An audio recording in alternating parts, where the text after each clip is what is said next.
here with Councillor Mihevc to talk about the city issues. I guess I'll start out with storm preparedness. How do you think we could have better prepared for the Toronto snowstorm? Well, I do think we need to review our storm preparedness as a result of what happened last winter. I felt that there were a lot of things that we could have done way better on. Perhaps the first one is communication. We did not communicate well with the public. The questions that people had who were coping with the storm were not the questions that Toronto Hydro and the city were answering. I'll just give one example, is the people wanted to know what to do with their radiators. Their houses were freezing, it was very cold outside. Do they bleed the radiators or not, and how do they do that? And the press conferences were more focused on how many houses were being fixed as of that moment.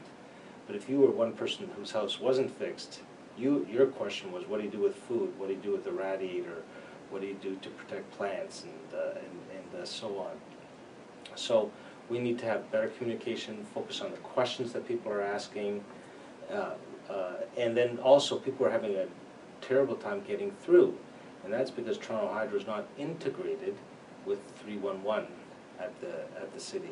They need to integrate that service to 311 so that if someone calls 311, they could say it's a tree issue and it's a hydro issue. Before the storm, or during the storm, they were having to make two different calls, one to hydro, one to 311. So that kind of integration needs to happen way more and way better. We also need to underground our hydro utilities a lot more.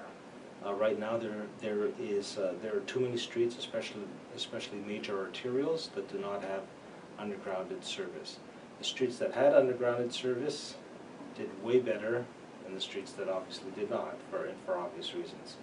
So those are some of the key learnings from the storm. Just as a councillor, what tools did you have to deal with the storm? During the storm, what I did was I did 2 voice blasts to residents to give them the information that we found they were requesting via emails, phone calls, Twitter, and so on. We also had a very active Twitter presence and sent out emails almost on a daily basis to residents. Much of my ward had gone dark, and they needed that information, and as it happens, they were very thankful that we basically canceled our holidays. This happened during the Christmas holiday time. Everyone, my staff came back, and we just basically worked right through it. Only took Christmas Day off, and not even all of it, to address people's concerns. There's a lot in the budget that has been cut, or previous budget, and now only the consequences of the previous budget are beginning to come into effect. Have you seen an effect in your ward of those cuts? Not in my ward. We have seen a negative impact, of course, from the storm. My ward got it really bad. But we have not seen an impact from the cuts. All the people who've wanted trees, we've been able to satisfy them. And we are a fairly treed area. We are above the city average in my community. There are a few spots.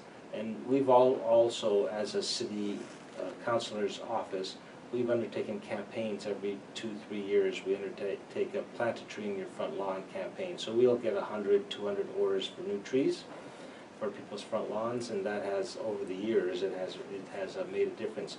But you can't be thinking 1-2 years in these kinds of projects. You have to be thinking 10, 20 years. The trees that I can remember planting when Megacity took place in 1998, and sometimes you follow these trees through. Now they're starting to really become beautiful trees. That was an investment that we made 15, 20 years ago.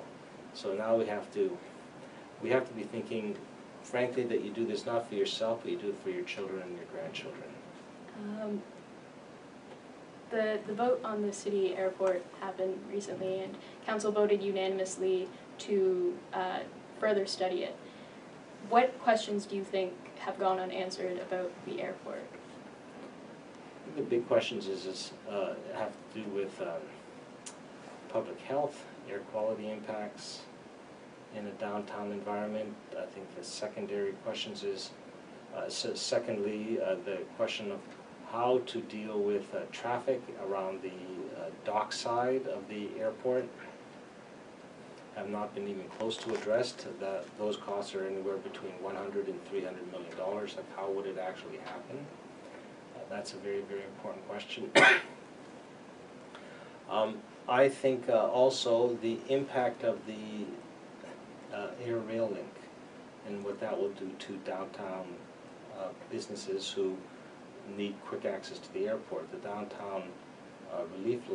downtown airport express will start operating in 2015. I think we need to know that, to see that, see how it functions before we decide that we really need an expanded airport at the island. Do you think there are alternatives to having an expanded airport that we could do within Toronto? Oh, absolutely, and I think the key, the core to it is, even the short term, is this airport Union Pearson link that will start service in 2015.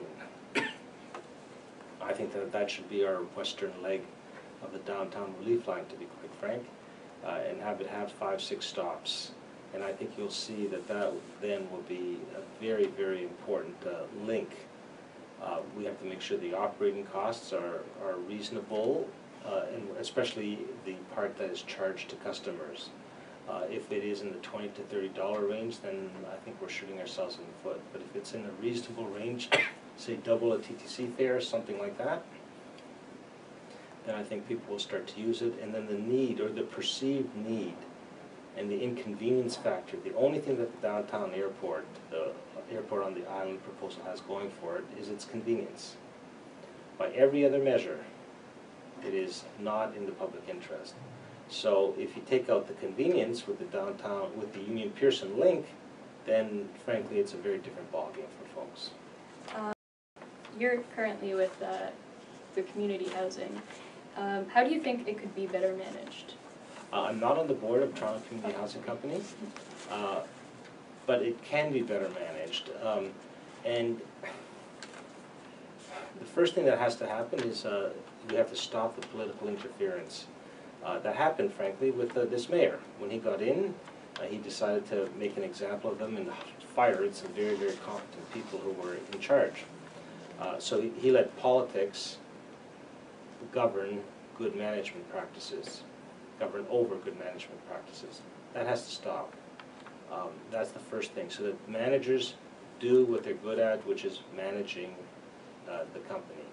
If you don't like them, yes, of course, if you don't think they're making good progress on some key items, then of course you have the right to fire them. But not this willy-nilly political thing that has been happening up to now. The other thing, the key thing to me though, is we have beggared Toronto Community Housing. If you beggared the company and then start pointing fingers at the lack of repairs and the lack of state of good repair of the housing stock, then it's not really fair to those that you've put in charge. You have to adequately fund them, adequately let them do their job, leave them alone, let them do their job, and then after a period of time evaluate their performance. Public housing was downloaded onto the city during the Harris years. Do you see anywhere in the near future that support that was lost during that time coming back to Toronto? Regrettably, neither the federal government that's pulling out of its housing commitments, nor the provincial government have shown a willingness to basically re-enter housing in a dramatic way. So our waiting list is over 80,000. If you sign up now, you could be waiting 12, even 15 years to get an affordable unit. And you have to be poor during that whole 15-year period. So there clearly is a need for affordable housing in this city. We have not found our way to it. Most of that, frankly, I lay at the feet of other orders of government. And I don't think I'm just being self-congratulatory there. When you look at all the different programs that have happened over the years, if it was a third, the city has always put in its third. The city has been generous and to a fault. And why? It's because, guess what, when someone loses their housing or needs support, the first office they go to is their local councillor to see if there's anything in the neighborhood, anything that they can any place that they can go to that's immediately available, and somehow they think that we're the ones that have all of that. And you know, we try our best, and that has helped us be much more conscious as a city of the need for affordable housing. A lot of that housing, the current units, a lot of them are in need of repair and insufficient things to them. How do we deal with the backlog of, you know, these houses in need of repair? Mm-hmm. So we are one of the few jurisdictions, if not the only jurisdiction in the world, Western developed countries, where housing is on the municipality, and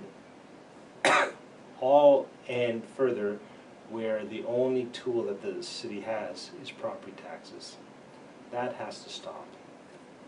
If the province gives it to us, the province has to let us develop other funding tools to make sure that we can pay for this. So there's a $2 to $3 billion backlog. What we've done to date is said we will pay for a third of it. And so there's a plan, we've approved it as council, we're ready to go. But now we're saying to the province and the federal government for state of good repair. This is not even expansion. This is just state of good repair. Let's ask them for a third. So our third is money in the bank. We're ready to go.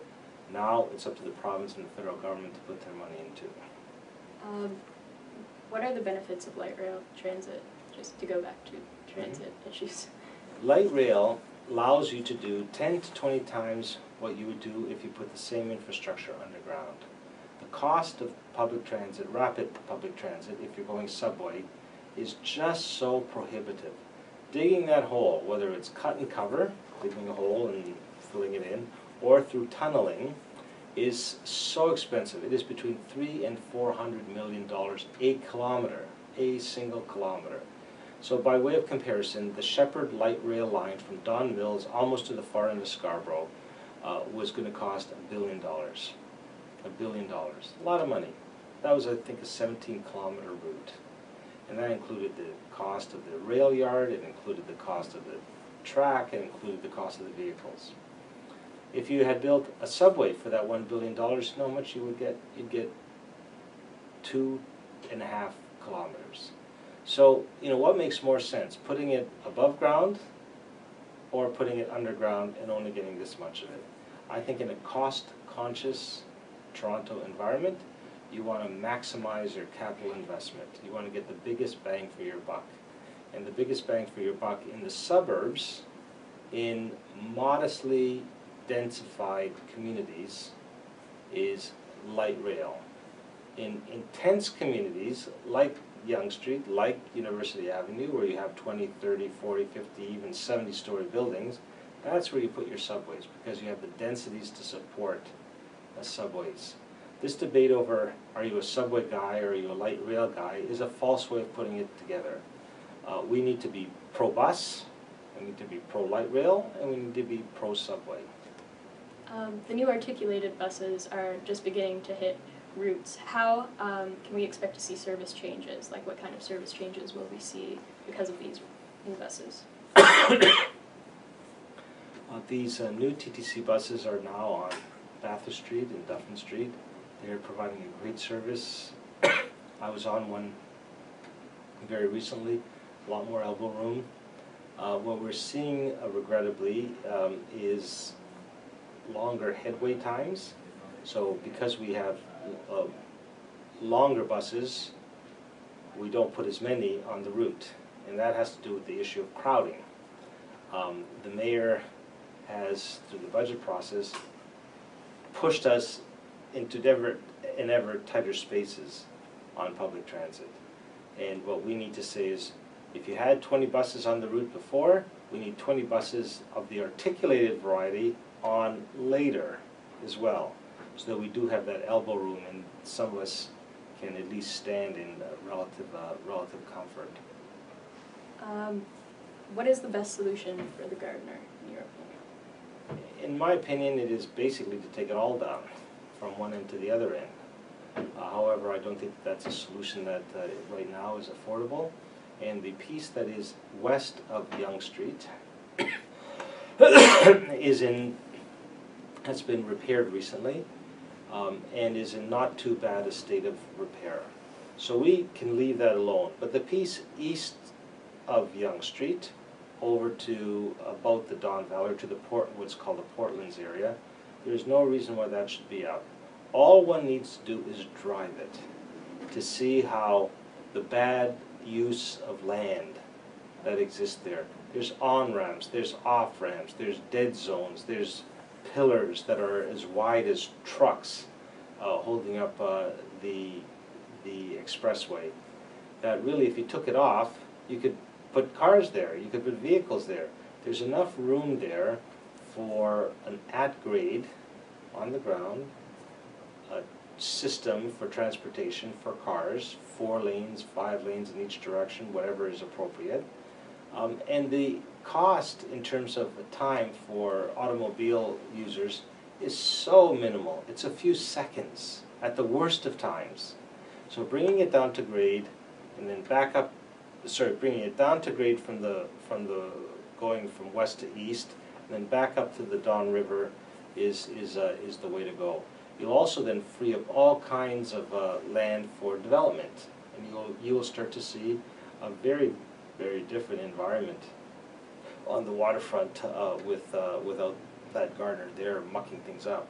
Do you see that the gardener coming down as a possible way of revitalizing the Portlands? Oh, absolutely. That's what that project is about, is revitalizing the Portlands. So what you need to do though is you need to take down the gardener and at the same time build a Queen's Quay light rail.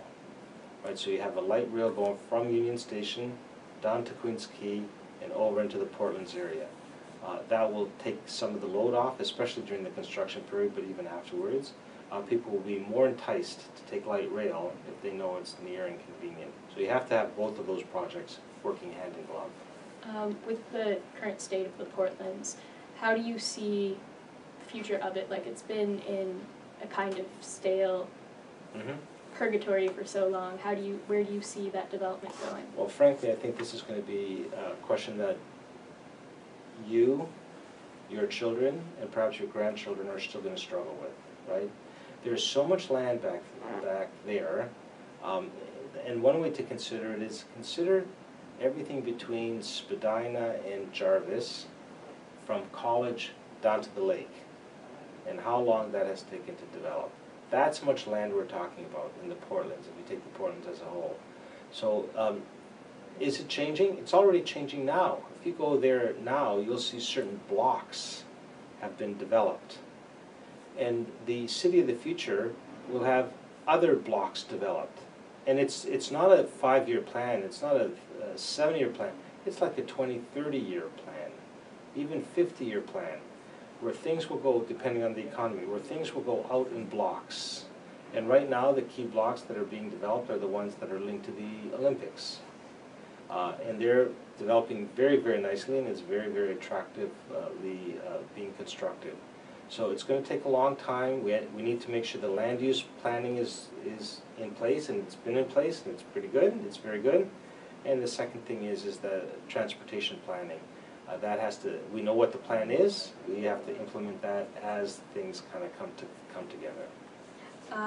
When Toronto had the option to make supervised injection centers a thing that we would have here, like the ones in Vancouver, you voted for it. There are many people who perhaps it's very hard to grasp why we would need something like that. Could you explain why you feel Toronto could benefit from one? Yes. I think what people have trouble around who oppose safe injection sites is this concept that we call harm reduction. And what we need to understand that we do harm reduction all the time in our daily life. I would prefer that my children don't go to a party and drink. But I know they're going to do that. So what do? We say, here's $10, here's $20, call me, I'll pick you up, what have you. That's actually harm reduction. It's actually harm reduction. In our daily life, we practice harm reduction all over the place. So what we have with safe injection sites is we have folks who are drug addicted or drug dependent who are going to take, inject, swallow drugs. They're going to do that. That's not the question. The question is, are they going to do it in a safe environment or in an unsafe environment? And many folks who are drug addicted and perhaps street involved are not even going to approach you anyway. So it really is for about 5 to 10% of the community that will actually use that service. And this is not the broad community. This is the drug using community. So it's not for everyone, but it's those folks who maybe are afraid of the system, but who see that doing it in a back alley is not going to help them, and being able to offer them a safe place where the police won't harass them, other folks will not harass them, and they will not hurt themselves with an unsafe dose. That actually has shown to save lives. It has brought people who've been resistant to kind of have contact with the system to have contact with the nurse. The nurse is there in a non-judgmental manner. And they have changed lives by reducing the amount of overdoses, but also helping people to straighten their lives out. People who want to get off of being drug addicted or dependent and start to re-enter the larger society, and haven't had the contacts with social service agencies to be able to manage that process. This is an entryway to the system, and people who are drug addicted or dependent very often clean up their life because of this non-judgmental approach. Criminalizing it, it has been shown to have absolutely zero impact. So in that kind of situation, a public health approach that focuses on harm reduction is a lot wiser. Going into addictions, here in Toronto, CAMH had such a huge underfunding issue, and so they're overtaxed. How can we improve CAMH? Well, I really can't speak to that. That's a provincial issue, and it's outside my jurisdiction. It's outside my pay scale, let's put it that way. Are there programs within the community that councillors and locally run stuff in, let's say, your ward, are there things that support CAMH? Well, I mean, CAMH is the big player in the Toronto scene, but we have all kinds of other players as well who deal with mental health issues and drug dependency issues. And that's everything from housing providers to food, access to nutritious food, to counseling, and so on. I can't speak specifically to CAMH, but having been on the community development committee for many years, I can speak to what folks are asking for who are mental health survivors or who are drug dependent. The first thing that they need is access to housing, access to safe, affordable housing. That has shown actually in all the studies that have happened, it actually saves government money, and it also is the first step in the path to recovery. It's not a job, it's not social service counseling, it's actually just having a place to rest your head, a home, you can call a home. So when they deinstitutionalized in days of old, when I was a little younger, we used to make fun of 999 Queen Street because they were a lot of lock-ins, and hospital was the way you dealt with mental health issues. And they deinstitutionalized, but they didn't really provide any supports in the community. So people were tossed out into the streets and says, okay, we're going to deinstitutionalize you, but they didn't get the supports that they needed, and that has actually been the pattern. So we need supportive housing that is slightly different than affordable housing. It's still affordable, but supportive housing means that a registered nurse or a medical practitioner of one form or another comes to the house, make sure you're taking your meds, make sure that you've bathed and done what you need to do, but you have your own room, you have your own apartment. That's supportive housing. We need a lot more of that to stabilize the situation with people who are mental health survivors and or who are dependent on drugs. This has been Councillor Mihevc. Thank you. Thanks for a good interview.